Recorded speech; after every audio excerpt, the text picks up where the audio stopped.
Greetings, fellow dungeon delvers, and welcome to Dorans and Dragons, where we work together to come up with Dungeons & Dragons 5th edition builds for your favorite League of Legends champions. Today we're building Draven, the Glorious Executioner. Draven is the epitome of bravado and arrogance, and has been ever since he was a child, running on the streets of Basilich, picking fights with the children that his older brother Darius would inevitably have to finish for him. Noxus conquered Basilich, and the captain who led the siege was made aware of the brothers once Draven had attempted to slay the captain. Instead of killing them both outright, the captain was impressed with their skills and took them both into his warhost. For many years, the brothers fought in the warhost until Darius eventually gained command of his own, and Draven joined him. Unfortunately, the life of being a soldier became too boring for Draven to handle, and left his brother's warhost to fight in the Reckoning Pits. He was considered the greatest of the Reckoners until the day the pits were no longer attended by the citizens. Draven was in a rut for a long time until Jericho Swain found him and gave him a new purpose. In the midst of Swain's succession to the throne, many former nobles refused to acknowledge him and were sentenced to death by Draven's hand. During one of these executions, one man broke free from his handlers and attempted to flee. Draven leapt from his balcony, hurling his axes at the escaping man, slaying him instantly. He landed on the ground in what must have been a superhero landing, plucked his axes from the man's corpse, and twirled them in the air. The crowd went mad with thunderous applause, and Draven was crowned the Glorious Executioner. Before we get started with the build, go ahead and like the video and hit that subscribe button so you're always notified when we release our builds. We'd like to take a minute and thank our awesome patrons over on Patreon who support us every month. Thanks for helping us keep the lights on and the crowd cheering for these videos. As a special announcement, we released a new homebrew. The Smuggler's Port, based on Bilgewater, was just released on DM's Guild and contains a roguish archetype called the Title Trickster, 3 new monsters, and 3 new magic items. If you like our videos and want to support the channel, come join us over on Patreon today for just $1 to get access to our awesome Discord community where we talk League and D&D all day long. Alright, now let's get into it. Here's a quick preview of the build. For race, we're going with Variant Human. Per usual, our stats are going to be determined using the standard array. For our stat priorities, we're going to max strength and dump wisdom, not intelligence unfortunately, because we're going to have a multi-class requirement of 13 in strength and intelligence. Our leveling path is going to be 1 level of fighter, 2 levels of artificer, and then finish the rest of the build out as a fighter. Draven's passive, League of Draven, will come from by popular demand. Our Q, Spinning Axe, is going to come from returning weapon. His W, Blood Rush, comes from action surge and the mobile feat. Our E, Stand Aside, will come from tripping attack. And finally we get our ultimate, Whirling Death, from catapult. For race, we're hitting up an old staple of the channel with Variant Human. Variant Humans gain a +1 to 2 scores. We're going with our strength and dexterity. We'll choose the sleight of hand skill proficiency to handle our twirling axe shenanigans better, and we get to choose a feat. We're going to take the Gunner feat. Now I know I lost some of you there, so let me explain. We want to remove the 5-foot range disadvantage zone, just like Crossbow Expert does. However, Crossbow Expert gives us nothing else that we'll use on top of that, and Gunner bumps our dexterity by 1 as well, so it's a win-win. For background, this was a tough one. An absolutely impossible challenge we faced that I thought insurmountable. We went with Gladiator. Gladiators gain proficiency with acrobatics and performance and the by popular demand feature, which is going to be as close to getting an in-game gold for our skills as we're going to get. Basically, as long as you perform or entertain the crowd of an establishment, you'll get a room and board for free. For stats, we're going to be twirling axes without dropping them perfectly with the standard array. Roll if you want to, just keep at least a 13 in strength and intelligence for multi-classing purposes. Speaking of our twirling axes, we're going to need a high strength to chuck them at folks, so we'll start with a 15 there. Draven talks mad trash and needs the charisma to back it up, so we'll grab that next. Our intelligence is after that, purely for multi-classing purposes, I promise you. We'll take dexterity next to complement the hand skills needed to toss and catch spinning axes. Then we'll have an average constitution score as a squishy ADC, and we'll dump wisdom. For Draven's armor, we're going with studded leather. This isn't going to provide much protection though, so remember to mind your step and watch those hooks. For his spinning axes, we're going to reflavor 2 hand axes with a twirling handle. Alrighty, we're going to kick off the build with a level in Fighter to get all those important proficiencies and whatnot before we grab our returning axes. Fighters have a D10 hit die and give us proficiency with all armors, all weapons, and shields. We'll also grab skill proficiency in athletics and intimidation. Try to contain your surprise, but with fighting style, we're going with thrown weapon fighting. This is going to allow us to draw our axes as part of the attack to throw them, in case your DM worries about things like that. It's also going to give us a flat 2 damage bonus whenever we throw our axes.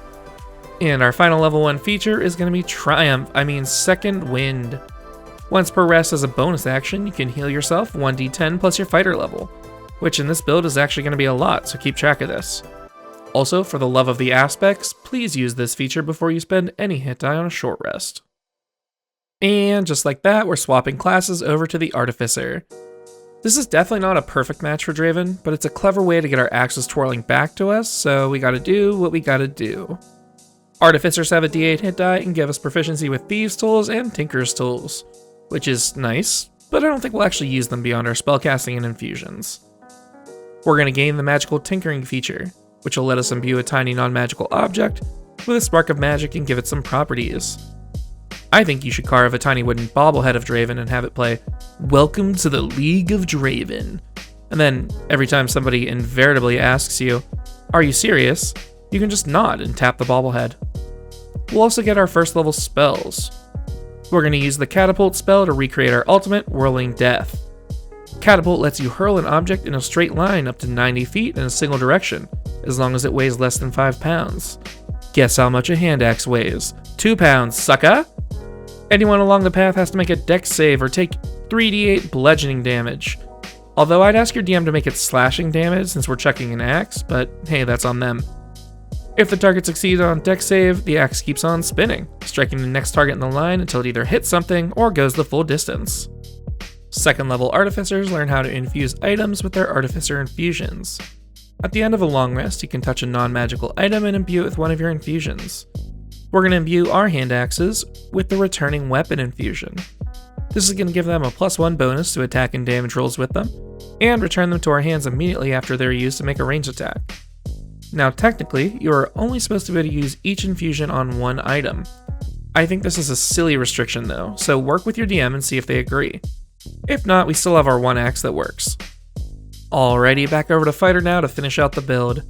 Second level fighters gain Action Surge, one of the best features in the game. Once per rest, you gain the ability to push yourself to the limit and take 2 actions on your turn. This is going to give us the bonus attack speed on our Blood Rush by letting us take an additional attack action. Level 3 fighters choose their martial archetype. We need our axes to do some cool things, like knock people around, so we're going with the Battle Master. Battle Masters pick up an artisan proficiency thanks to Student of War, but what we're really here for is combat superiority and our Battle Master maneuvers. Combat superiority is going to give us a pool of 4d8 superiority die to power our Battle Master maneuvers. All of these are returned to us on any kind of rest. So, what maneuvers are we taking, you might ask? Well, friend, let me tell you. First, we're taking Trip Attack for our E Stand Aside. Whenever you hit a creature that's large or smaller, you add the superiority die to the damage and force a strength save on it, knocking it prone if it fails. We'll also take the Brace maneuver, which will make your DM sweat before letting creatures get in range of you. Whenever that silly creature does get in range of your hand axe, you can spend your reaction to chuck it at the foolish thing, adding your superiority die to the damage done. And finally, would it be Draven without menacing attack? When you hit a creature, you can force a wisdom save on it. That'll make it frightened of you if it fails the save, and you also add the superiority die to the damage done. Battle Masters have so much utility, it's absurd. 4th level fighters unlock the first ability score improvement of the build. As always, we're going to lay them all out for you here so you can pick and choose along the way as you wish. At Fighter 4, we're going to take the Fighting Initiate feat and pick up the 2-weapon fighting style. Since we should almost always be using our bonus action to chuck an axe with 2-weapon fighting, this will let us add our strength mod to the attack's damage. At Fighter 6, we'll grab the movement speed element of our W with the mobile feat. This is going to bump our movement speed up by 10, make our dash action ignore difficult terrain, and the last part lets us ignore opportunity attacks if we tried to hit the creature with a melee attack, but we don't use melee attacks in this build, so who cares? From Fighter 8 on, we're going to be bumping stats, starting with 2 points in our strength here. At Fighter 12, we'll max our strength with another 2 points. And at Fighter 14, we'll bump our charisma 2 points as well, ending at a +4 bonus. Level 5 fighters gain the extra attack feature, allowing us to chuck 2 axes per attack action instead of just 1. Remember, that brings us up to 3 total per turn with the 2 weapon fighting bonus action. 7th level Battle Masters learn the Know Your Enemy feature. Now, normally I don't mention this feature because it doesn't really come up that often. But with Draven in the Reckoning Pits all the time, this makes perfect sense.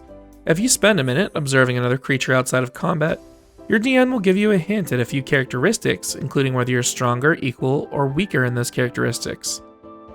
Errant thought, but Rangers should have this feature baseline with beasts or whatever their favored foe is. Level 9 fighters gain the Indomitable ability. Whenever you fail a saving throw, like failing to dodge the Lux Q, you can say YOLO and give it another shot, almost like a Quicksilver Sash. You can only do it once per long rest initially, but you'll get 2 chances to use it at level 13 and 3 at level 17. 10th level Battle Masters gain improved combat superiority, increasing the d8s on your superiority die to d10s. Which isn't much, but hey, we don't look gift horses in the mouth here. Level 11 fighters gain another extra attack feature, giving us 3 axe tosses per attack action now, or 4 total if you're still being a good axe twirly man and using the 2 weapon fighting bonus action. 15th level fighters gain Relentless, which is going to do its best to make sure you're always incentivized to spend those superiority die, giving you 1 back if you end up having none when you roll initiative. Considering they come back on a short rest as is, you should be trying to use these suckers any chance you get. And for our final level in fighter, we just bump our combat superiority die again into d12s. Kinda underwhelming for a capstone, but hey, you'll have been having so much fun with this build that by the time you get here, it's not going to matter much. Alright, now that we've completed the build, let's see how we did. First, the good. We have captured the flavor of Draven perfectly here, chucking axes like a madman and running right into the fray, laughing all the way. We're also going to be able to use our Battle Master maneuvers to devastating effect on the battlefield. Now the bad. We have a few bads for this build. The first is that Catapult doesn't technically trigger returning weapons, so your DM could be a turd about that. We're also insanely squishy, with only 120 some hit points at max level thanks to our awful Constitution score. And finally, if your DM enforces the single returning weapon infusion, a lot of the fun is going to be sucked right out of this build. So what'd you think? I've included a link to this build via D&D Beyond in the description below, as well as Amazon links to the books used in this build. If you enjoy this type of content, please consider supporting us on Patreon. We have a few awesome rewards, and you get access to our great Discord community. We plan on churning out 1 League Champion build every week. Thanks for watching, and hopefully we'll catch you on the Rift, or in the Forgotten Realms.